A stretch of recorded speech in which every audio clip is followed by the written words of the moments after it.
Čau visiem! Ir pagājuši aptuveni 2 dienas pēc betona ieliešanas.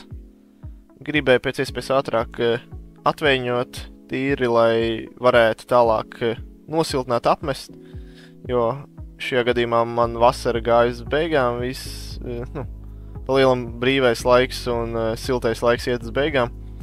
Un arī tas, kad nolīja, līdz ar to negribējās šo OSB sačakarēt, sabojāt, lai viņš uzbriest. Viņš jau bija drusku uzbriedzis no tā liedas, no mitruma, bet, ja es viņu ilgāk turēju, tad viņš tiešām sāktu jukt ārā pilnībā.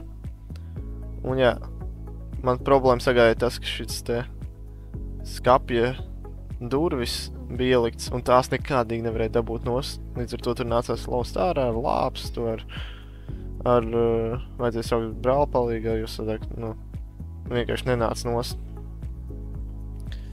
Beigās izdomāju ar lielāku koku atlaust, tas izdarīja to triku, jo bez šīs te sviras garās tur nekādīgi nevarēja dabūt ārā. Tā arī palika tas koks iekšā. Tātad šādi izskatās veinis. Nav perfekts kā vienmēr, tur visādas lietas, kur uzlabot, bet kopumā vismaz nav tas tur, bet tāpatās ir drusku vietām izspīdēs. Tas 12 mm. Tur es visiem iesaku, uzreiz laikam jānopērk 21 mm. Ūdensizturīgais saplāksnes papeli, kas tur vēl varētu būt no lētākiem papeli. Akācija ir, bērs ir dārgāks, izturīgāks. Es nezinu, es uz to akācijas saplāksnes skatos patā, viņam laba cena. Kaut kur pie zem 60 eiro drusku. Tad es to nākamgad. Bet, ieliec ir.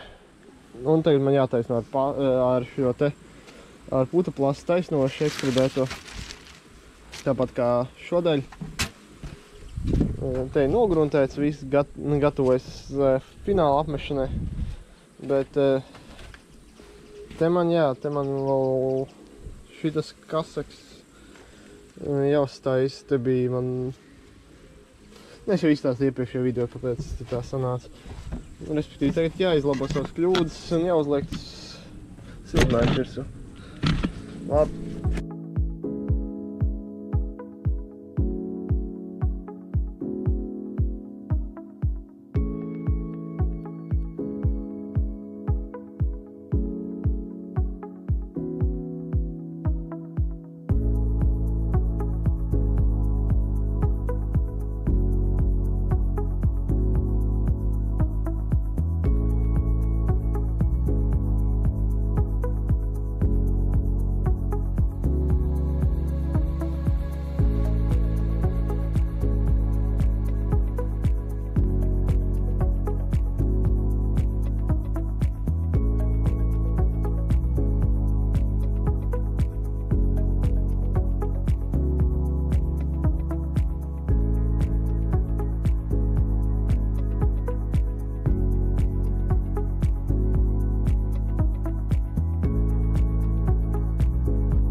Tā, pieliku visas 3 plātnes, ļoti labi palika drusku tieši tā kā vajag.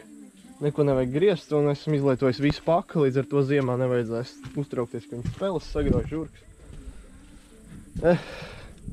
Nav ideāls, bet priekš manis būs ok. Te dīvaini, man likās, ka te tieši ir zemāks cokols, bet te pasies līdz zem gandrīz sanāk. Nekas, es tāpat pazemi nesiltināšu, priekš kā man siltināt to, kur jau tāpat plūsa zem jau nesasals baigi.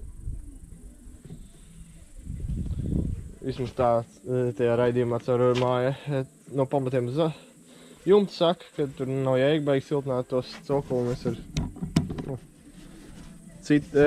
cokoli varbūt ir jēga siltināt, bet tos pamats Neki īpaši tādi esmu redzējis, kurš 5 cm, 10 cm siltina. Man, nezinu, liekas, tas diezgan dārgi šis materiāls. Jā, te var redzēt, ka man te drusku pa zemu šitas gals sanāca. Pa daudz drusku noņēma nost, liekot masu. Bet nu nekas izlīdzināšu, uzlikšu kaut kādu šo kārtiņu virsū tagad.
Tad tie, kas ir prasījuši, ko es daru ar to baļķiem, ko es tā kā amputēju ārā. Nu, ja viņi ir labā stāvoklī, tad es viņus sazāģēju un salieku malkā. Diezgan laba malka, īpaši priekš skaliņiem, tīri normāli. Tāda viņi izskatās, nekas skaists tur nav, bet es domāju, ka malka diezgan laba. Viņa nav arī baigi vieglā, viņa diezgan pasmaga, jo tas serda ir diezgan smags šiem veciem kokiem. Tā kā jā, te jau redzēs, kā ziemā kurināsies, man liekas, ka varētu būt tīri normāli. Nu jā, tā kā paldies, ka noskatījāties šo video, un te jau tiekamies nākamajā daļā.